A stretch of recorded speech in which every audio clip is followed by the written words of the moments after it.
السلام علیکم ورحمۃ اللہ وبرکاتہ۔ دوستو، سب سے پہلے ایک مرتبہ درود شریف پڑھ لیجیے۔ اللہم صلی علی محمد وعلی آل محمد مبارک وسلم۔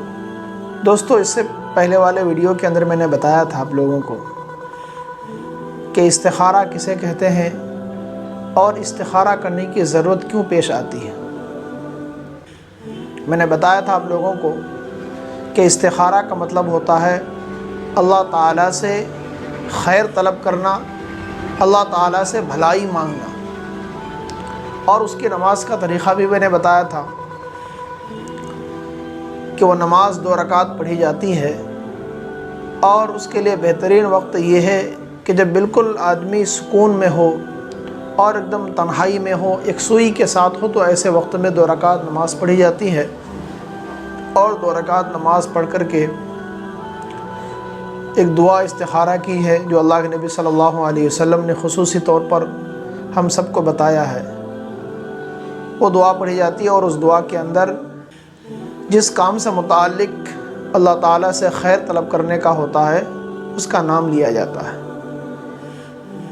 اور یہ اگر ایک دن نماز پڑھ کے اگر خواب میں معلوم نہ ہو، یا یہ کہ ہمارے ذہن کے اندر کون سے کام ہمیں کرنا ہے یا نہیں کرنا ہے، اس بات کی تعین نہ ہو، تو 2 دن کیا جاتا ہے، 3 دن کیا جاتا ہے، 4 دن، 5 دن، 6 دن، 7 دن تک کیا جاتا ہے۔ یہ تو اس وقت کی بات ہے کہ جب ہمارے پاس وقت ہے، فرصت ہے۔ لیکن بسا اوقات ایسا ہوتا ہے کہ ہمارے پاس وقت نہیں ہوتا، بالکل بھی ہمارے پاس فرصت نہیں ہوتا ہے۔ آدمی جلد بازی میں ہوتا ہے، مثلاً کوئی رشتے کی بات ہے اور ایک دم جلدی ہے وہ رشتہ، ہم 7 دن تک استخارہ کرتے رہیں گے کہ ہو سکتا ہے کہ پھر ہمارے سے وہ وقت نکل جائے، یا یہ کہ وہ رشتہ کہیں ٹوٹ نہ جائے۔ اسی طریقے سے تجارت کا مسئلہ ہے، کوئی سفر کا مسئلہ ہے، اچانک سے کوئی سفر ہمارے سامنے پیش آ گیا، یا کوئی تجارت کی بات آ گئی جو اچانک کی بات ہے، اور ہمارے پاس اتنا وقت نہیں ہے کہ اس وقت کے اندر ہم اللہ تعالیٰ سے 2 رکعت نماز پڑھ کے استخارہ کریں، اللہ تعالیٰ سے اس کام کی خیر اور خوبی کو مانگے، اور اس کام کی شر اور برائی سے ہم پناہ مانگے۔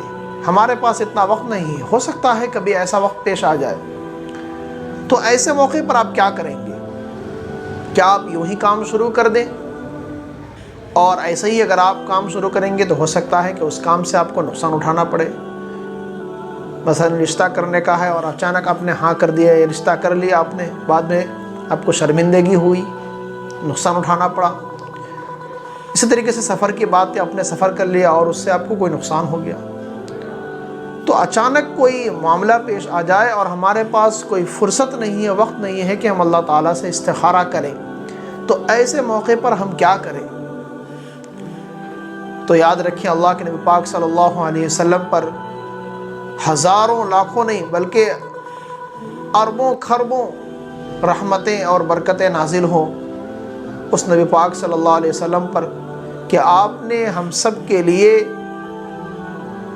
کسی بھی موقع پر ہمیں تنہا نہیں چھوڑا ہے، بلکہ ہر موقع پر ہمارے لیے کوئی نہ کوئی راستہ نکال رکھا ہے۔ ہر بیماری کا علاج ہمارے نبی پاک صلی اللہ علیہ وسلم نے ہمیں بتا کر گئے ہیں کہ ہمیں کس موقع پر، کس کنڈیشن میں ہمیں کون سا عمل اپنانا ہے، کون سا کام کرنا ہے کہ جس کی وجہ سے ہم شرمندگی سے، نقصان ہونے سے اور گھاٹے ہونے سے بچ جائیں۔ تو اللہ کے نبی پاک صلی اللہ علیہ وسلم نے ایسے موقع پر کہ جب ہمارے پاس استخارہ کرنے کے لیے وقت نہیں ہے، اللہ کے نبی صلی اللہ علیہ وسلم نے ارشاد فرمایا کہ تمہیں چاہیے کہ تم ایک دعا پڑھو، اور وہ دعا پڑھ کے وہ کام شروع کر دو۔ وہ دعا کیا ہے؟ اللہم خیر لی واختر لی۔